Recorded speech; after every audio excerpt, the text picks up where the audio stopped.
Good morning, students. So today we'll start with dissolution of partnership firm. Now, dissolution of partnership firm is different from reconstitution of partnership. There's a difference between reconstitution and dissolution. That is, reconstitution is also known as dissolution of partnership, and today we'll study as dissolution of partnership firm. In dissolution of partnership, the agreement of the partnership changes, the relationship between partnership changes, but the firm still continues. But in case of dissolution of partnership firm, the economic relationship will come to an end and the firm will discontinue, the firm will come to an end. So examples of dissolution of partnership is change in PSR, admission, retirement, death. In this there's a lot of theory part which you need to do. Section 48 is the settlement of accounts. As per section 48A, how do we treat the losses? The losses will be taken or compensated from the profits, that is reserves of previous years, then from partners' capital, and then too, in case if we are not able to compensate the losses, then we'll ask the partners to get it from their personal money. Now come to section 48B. In section 48B, application of assets, that is the money which we get from the assets, which we realize from the assets, how to use it. First, that money will be used to pay off the third party liabilities, that is the outsiders, then the partner's loan, then partner's capital, and even after that the money is left, then it will be distributed in profit sharing ratio. Okay, now let us come to the concept, the accounting treatment. Now see students, this is the balance sheet which is given. That is, in the balance sheet we'll have cash balance, bank balance. We would have all our assets, that is our current assets and fixed assets. Now for example, debtors would be there at the book value and provision for doubtful debts will be subtracted from it. But debtors is a separate account, provision for doubtful debts is a separate account. So the treatment for both will be different in dissolution.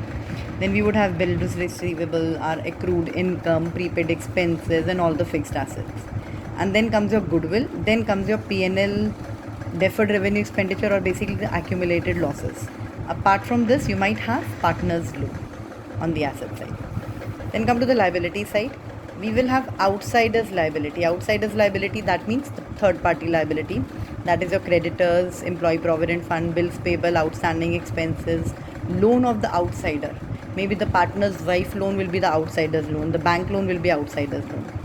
Apart from this, we will have partner's loan. This is the loan which we have taken from the partner and the firm has to pay it back. Then reserves, then provisions. Now in dissolution, this provision for doubtful debts treatment will be as per this provision. Then comes the capital accounts. So this is the balance sheet. Now in dissolution, we have to close. The firm is coming to an end, so that means we have to close all the accounts. That means all my assets and liabilities account should be closed.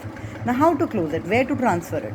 So we open a realization account basically. It's a mixture of nominal and this, where we transfer all these assets. So all these assets will be transferred. Now which assets I'm talking about? The debtors, BR basic, the current assets, fixed assets, excluding few things. Excluding cash, it will not be transferred, bank will not be transferred, accumulated losses will not be transferred, and partner's loan will not be transferred. Rest all the assets will be transferred to the realization account in their book value.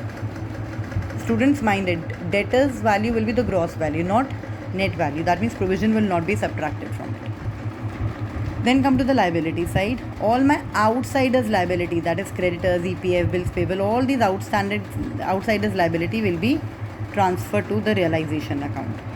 It is on the credit side over here, that is on your left side, and now in realization it will come on your right side. Then all your provisions, all the provisions will be transferred over here, even the provision for doubtful debt, including that. Then comes reserves.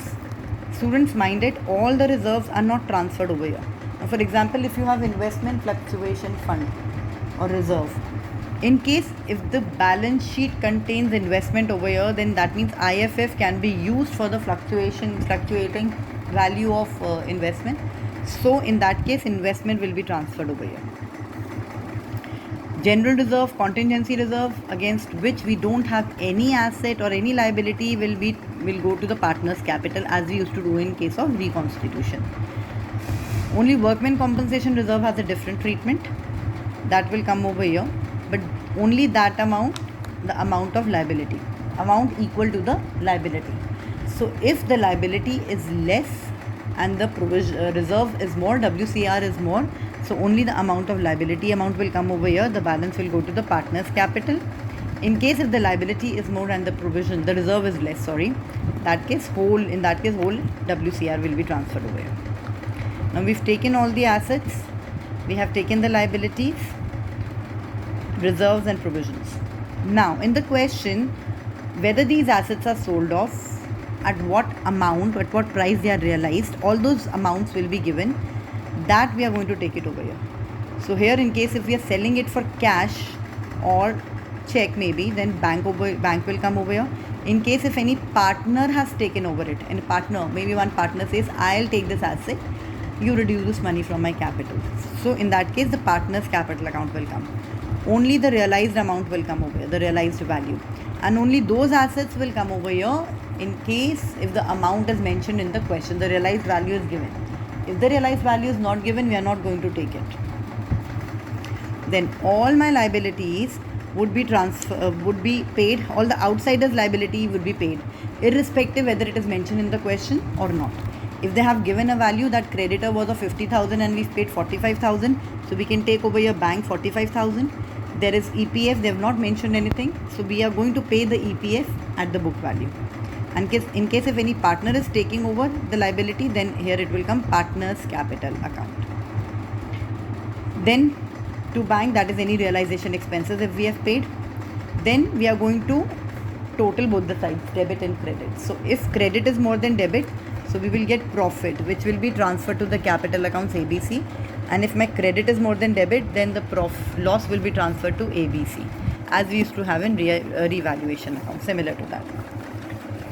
So this will be your realization profit, this will be your realization loss. This realization profit will be transferred to the partner's capital credit side. This realization loss will be transferred to the partner's capital account debit side. Now we are going to take all the balance brought down, that is from the balance sheet, the capital balances. Then all the liabilities, these are the liabilities which were taken over by the partner. Obviously a liability taken over by partner will increase the capital, because the firm will have to pay that much amount.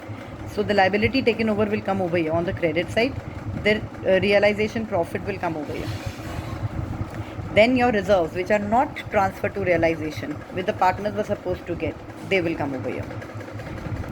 Coming to the debit side, all the assets which have been taken over by the partner, because it is going to reduce the capital, so it will come on the debit side. Then the realization loss, all the accumulated losses. Now in this case, we don't calculate the balance carried down. What do? Is we'll total the debit side, we'll total the credit side. The difference we are going to take it in bank or cash, whichever side it comes, whether debit or whether credit. This bank cash means the partner is bringing the money, and this bank and cash means that he is withdrawing the money. Now the last account which we prepare in dissolution is cash or bank account. Now in this case, the balance, in case if we are making a cash account, the cash balance will come over here and we'll write balance brought down, and we'll close the bank account by writing bank and the balance of bank. But in case if we are making a bank account, so we'll write the balance of bank as balance BD, and the balance of cash will be transferred over here. Now all these assets, the realized value of the assets, the money is coming in, so it will come on the debit side. All the liabilities and expenses paid off will come on the credit side. Now this partner's capital the debit side wala bank will come over here, partner's capital. That means he's withdrawing the money. So A's capital, B's capital, whatever will come over here. And in case if C has a credit balance, so it will come over here, C's capital. That means he's bringing the cash. Now only one thing is left, that is partner's loan. The treatment of partner's loan, we have not done it.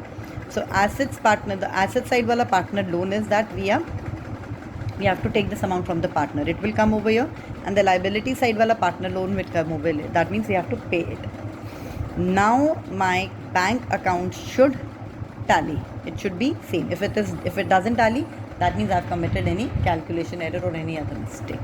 So this was the ledger accounts which we prepare. In my next video, I'm going to do the journal entries and I'll discuss about the realization expenses. Thank you. Have a nice day.